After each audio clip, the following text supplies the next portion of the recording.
السلام عليكم، وحشتوني. عاملين ايه؟ النهارده باذن الله هنعمل طريقه الباميه اللي هي متفرزه. الباميه دي انا مفرزاها من غير مواد حافظه، بدون اي شيء، حاجه صحيه نظيفه، انا اللي عاملاها وغسلاها ومفرزاها. اول حاجه احنا بنجيب البصل بنشوحه على النار، واول ما لونه يحمر بنحط فصين توم، وبعد كده نحط الطماطم تتسبك. تمام. ودي الصلصة اللي احنا بنستخدمها للبامية. بس البامية لازم تتشوح الأول ببصلاية. تمام. مع فص توم الأول خالص كده، وبعد كده نحط عليها الصلصة اللي احنا عملناها. لو عايزين تشوفوا الطريقة بالظبط أوضح الفيديو اللي قبل ده أنا منزلاه. أنا سبتها كده تشوحت شوية مع بعضيها على النار. بعد كده جينا عملنا الرز. نقلب الرز كويس جدا لغاية لما يحمر. وبعدين اللون ده حلو قوي، لون ذهبي. هننزل عليه بالرز المغسول، ونبدأ ان احنا نقلب كده كويس. وطبعا الرز احنا بنحط ليه المية بتغلي على النار على بال ما الشعرية بتتحمر، ونقلب كده الرز مع بعضيه. تكون المية غليت وتكون جاهزة. المية المغلية بتسرع عملية التسوية، وتخلي الرز كله يستوي كله تسوية واحدة.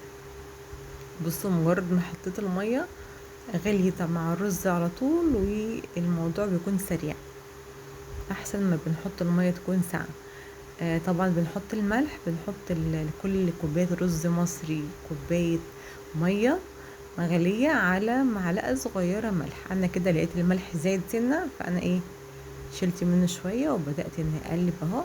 هنغطي بقى عليه. بصوا، هو كده الرز مظبوط جدا، لا هو محتاج مية ولا محتاج شيء، كده حلو قوي زي العسل. ودي البامية بعد ما اتسبك كده مع بعضيها مع قرن الفلفل السبايسي الجميل ده. بصوا شكله القرن الفلفل يعني، بص، مع رغيف عيش جنان. دي كده اللحمة ما شاء الله خلاص، يعني هي كده استوت. هنبدأ بقى ان احنا ناخد منها شوية وكم قطعة كده ونحطهم مع البامية يستووا مع البامية. بصوا حبايبي، الرز استوى ازاي، ما شاء الله لا قوة الا بالله. كله تسوية مظبوطة، وكله استوى، ما فيش جزء اللي هو ني وجزء مستوي، لا كله مستوي تسوية مظبوطة جدا. كده اللحمة هنبدأ كده بحاول أنقي اللحمة اللي هي السمينة، لأن الطبيخ أو الخضار أو البامية أو الأشياء دي بتحب اللحمة الدسمة شوية، علشان سواء هتتاكل كده بعيش كده برغيف، يا سلام بقى، تبقى الحاجة طعمها كده ايه، تجنن. هناخد بس نص كمية اللحمة نقلبها مع البامية، وهنسيب برضو كام قطعة لحمة مع المرقة او مع الشوربة، علشان اللي عايز ياكل كده ياكل، واللي عايز ياكل كده ياكل. لانهم بيجوا ساعة الاكل ويقولوا ليه عملتي كده كده، ليه ما عملتيش. فبصوا، احنا هنمسك العصاية من النص، نص شوربة ونص بامية. ايوه، علشان ما حدش يتلكك، لان احنا عارفين التلاكيك كتير قوي. بصوا حبايبي، كده بنتي دخلت عليا وقالت لي يا ماما ريحه الاكل يجنن، انا جعانه عايزه ادوق الرز والباميه والاكل اللي انتي عاملاه. بدات اني اجيب طبق. تمام. واحط لها شويه رز كده على قدها. قعدت تقول لي كفايه كفايه. ورحت جايبه ليها شويه باميه كده.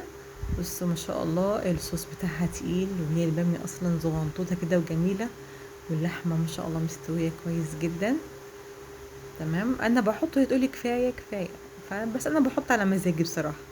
بصوا ما شاء الله، شايفين الطبق عامل ازاي، يعني ما شاء الله.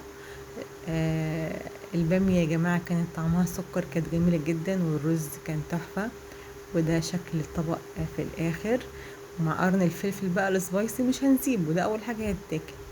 مع حته بقى اللحمه الدسمه السمينه دي بقى، مع رغيف عيش مع عصره ليمون، يا سلام. مع كوباية شاي بقى بعد الأكل، وبألف هنا وشفا. ما تنسوش الاشتراك. بحبكم.